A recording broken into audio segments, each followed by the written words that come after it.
ฟุตบอล3คู่ที่น่าเลือกเชียร์ใน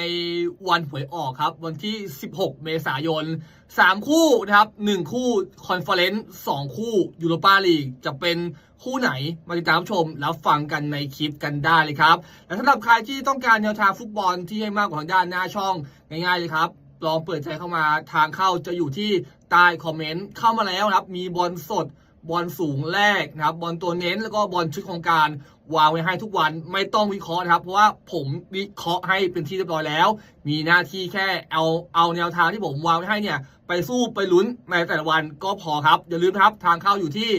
ใต้คอมเมนต์มาครับเราเปิดฉากกันที่คอนเฟอเรนซ์หน่อยเป็นทางด้านคริสตัลพาเลซครับวันนี้ยกพลมาเยือนทางด้านวัวมหาการฟิออเรนตินาเกมแรกนะครับต้องบอกว่าผิดคาดไปหน่อยเป็นคริสตัลพาเลซครับถล่มฟิออเรนตินาไปถึง3-0วันนี้นะครับผมมีความเชื่อมั่นว่าคริสตัลพาเลซเองเนี่ยมาวันนี้เนี่ยอาจจะไม่ได้ละเอียดอะไรมากนักเพราะว่าตุนสกอร์อยู่ถึง3-0นะครับกับการครับความมุ่งมั่นเนี่ยจะอยู่ที่ทางด้านฟิออเรนตินาซะมากกว่าวันนี้ครับต่อหน้าแฟนบอลอย่างน้อยๆครับถึงแม้ว่าจะชนะไม่ถึง3-0แต่ขอนะครับขอเอาชนะต่อหน้าแฟนบอลที่เข้ามาเชียร์วันนี้ 1-0 ก็เพียงพอที่จะทำให้ฟิออเรนตินาเข้าป้ายได้วันนี้ครับเลทเสมอจัดไปที่ด้านฟิออเรนตินาได้เลยครับมาต่อคู่ที่2ครับมากันที่ฟุตบอลยูโรปาลีกครับเป็น FC ปอร์โตครับวันนี้ต้องยกพลมาเยือนในด้านเจ้าป่านอตติงแฮมฟอเรสต์เกมแรกครับทั้งคู่เสมอกันมา1-1วันนี้ครับเขาได้เปรียบอยู่ที่ด้านเจ้าบ้านอย่างฟอเรสต์ที่เปิดมาปอปา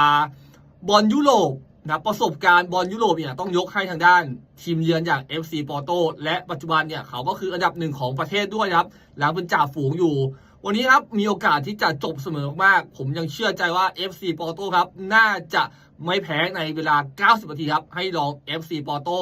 ได้เลยครับและปิดท้ายที่วิลล่าปาร์คครับแอสตันวิลล่าเปิดวิลล่าปาร์คเจอกับทางด้านโบโลญญาคู่นี้ก็เป็นคู่ทางด้านคริสตัลพาเลซครับที่ตุนสกอร์มาก่อน3-1วันนี้ครับเจอทีมจากอิตาลีเหมือนกันเลยวันนี้อย่างที่บอกไปครับเต็ง1อย่างวิลล่าเนี่ยคงจะกำราบโบโลญญาแบบอยู่หมัดแน่คงไม่ปล่อยให้โบโลญญาเนี่ยลุกขึ้นมาถามตอนนี้ครับถ้าเปรียบเป็นคนก็ฝังเรียบร้อยครับฝังลงหลุมแล้วไม่น่าจะมีใครขุดหลุมขึ้นมาอีกได้วันนี้ครับวิลล่าเนี่ยน่าจะเอาชนะไปได้แบบสบายๆ 0.5 ลบ 1ที่เปิดมาวันนี้ครับให้ไปลุ้นประตูที่2รับประทานกันเต็มๆได้เลยครับมาครับฟุตบอล3คู่ในวันหวยออกวันนี้ครับคู่แรกครับเลทเสมอฟิออเรนตินาเล่นต่อหน้าแฟนบอลน่าจะเอาชนะไว้ได้ก่อนไม่ถึงช่างมันขอแค่ชนะไว้ก่อนเราได้เฮ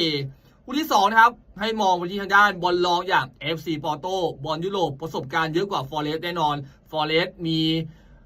โปรแกรมที่จะต้องหนีตายอีกนะครับวันนี้จับปลา2มือจะระวังจะไม่ได้สักมือนะครับเชียร์ทางด้าน FC ปอร์โตครับและคู่สุดท้ายครับย้ำแค้นย้ำใจ